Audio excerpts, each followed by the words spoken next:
Well, for decades, the Democratic Party represented blue-collar America, lunch bucket America. Republicans hated to admit that, but it actually was true for an awful long time. It's not true anymore. They're all Trump voters now. So what happened? We sent correspondent Matt Finn to a tool factory in the Midwest to find out. Matt? Good evening, Tucker. Well, congratulations on the new show. It's exciting to be with you here on this first night. But here in the Midwest, Donald Trump won the majority of states in the presidential election, even capturing that crucial swing state of Ohio and turning solid blue states like Michigan and Wisconsin.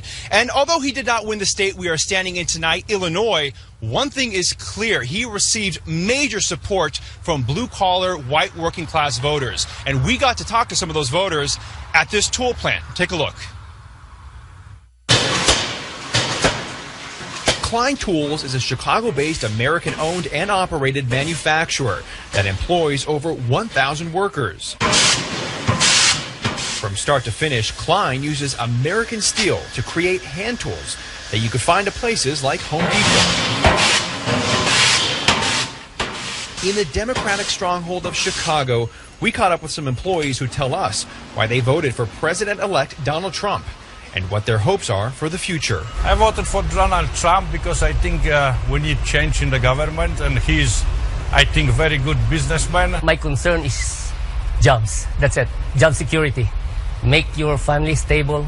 As long as you got the job, you can support your family. The last 8 years, we saw every day business close the doors, business leave the United States, and that thing is very important for us. The hardworking Americans, it seems like he spoke directly to them. My hope is for him to elevate the middle class like me. I hope he can do what he promises he can do. Now, Tucker, this exact location has about 75 employees, and of course, they're not all fans of Donald Trump. Back to you in New York. Matt Finn, we really appreciate that. Thanks a lot. Heading out outside into the wider world for us. Well, will Donald Trump continue to solidify the support of the middle class in the Midwest, the Southeast, and the rest of the country? Here to tell us is David Goodfriend. He's an attorney and a longtime Democratic strategist. He served in Bill Clinton's White House. David, it's great to see you. Thanks for having me on your inaugural show, Tucker. Oh, are you kidding? I knew exactly where to go for smart analysis that is fundamentally wrong, and I knew I'd get it from you. That's too much pressure. So here's my analysis. I mean, the macro analysis is the Democratic Party was for years the party of the middle. It was the party of the middle class, working people. True. They always bragged about it, and they were right. It's now, and the numbers bear this out, the party of the rich and well-educated, and the party of the poor. People are wholly dependent upon government. That's not a stable coalition, but it doesn't even seem to me that they're even trying to get the middle class. They're mocking the middle class. Why? Well, you'll be surprised to know I kind of disagree with that characterization, although I would agree with you, and I'll meet you this far, that I think the Democrats this time around did not perform well among middle-class voters compared to prior elections. Yes. Let's take my home state of Wisconsin. Yeah. You know, your correspondent was in Illinois. I'm from just north in Wisconsin. Wisconsin voted for Obama twice. Yeah. And this time around went for Trump. And I think if you look at the map and what happened there, an awful lot of Obama voters switched to Donald Trump. And I would argue they did it for the exact same reason both times. The manufacturing economy has been hammered. The GM plant in Paul Ryan's district, not far from where I went to college, has been shut down after being open for 100 years. And Wisconsin has not recovered as well as other states have. Even neighboring Minnesota has done better. I think when that kind of economic insecurity is being felt by people, they just want something different than the status quo, and they'll do anything to get it. My fear, if I can just say this, Tucker, I would give props to Donald Trump if he pulls this off and helps manufacturing come back to my home state. I would give him credit for it. My fear is that if right now you look at the people who are lining up in his administration, a Goldman Sachs banker to be in charge of Treasury, I mean, that's not exactly what those Wisconsin voters were talking about. Okay, but let's be honest. No one at Goldman Sachs gave money to Donald Trump, virtually. Everybody at the big investment banks, everybody at the hedge funds, everybody in tech world, and this is demonstrable, you can prove it, gave money to Hillary Clinton. No lobbyists gave money to Trump. Like, honestly, all the people who've gotten rich in the last 10 years gave money to Hillary Clinton, not Trump. So that tells you something. But here, I want to go very quickly to the West Virginia numbers. Okay. You worked for Bill Clinton. He runs in 1996 for re-election. He gets 51% of the vote in West Virginia. Now, he's like kind of an elite liberal, but he got 51%.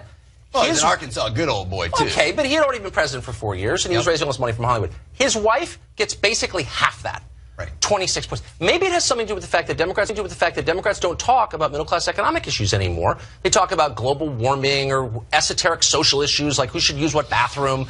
These are not issues that the average person making 40 grand a year cares at all about, because why would he? Well, I would beg to differ in that both Elizabeth Warren and Bernie Sanders talk about pocketbook issues. They do. You're right. You're exactly enormous right. support from the Democrats. And by the way, we have to be clear here. Bernie Sanders almost won the nomination. I mean, I was a Hillary Clinton person. He came pretty darn close. Then why not nominate someone who actually talks about issues that voters care about, not just rich Hollywood liberals care about? I happen to think, first of all, Hillary talked about an economy that grows to middle out, but let's not talk about Hillary. She's not going to be a candidate anymore.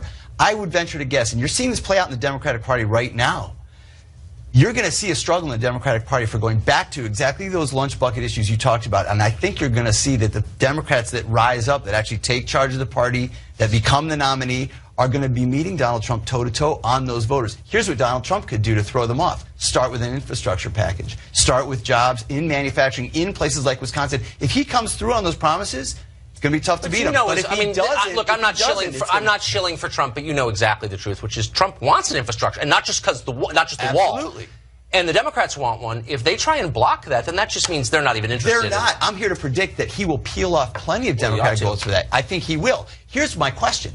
Will the folks in the conservative right in Congress block the infrastructure project that he has in mind? That's going to be a huge struggle. The people who still care about math? There are a few of them. We're in a post-math era, but there are a few. We're out of time, unfortunately. We'll solve this in the commercial break. Dave, it's great to see you. Great to see you, too. Appreciate that.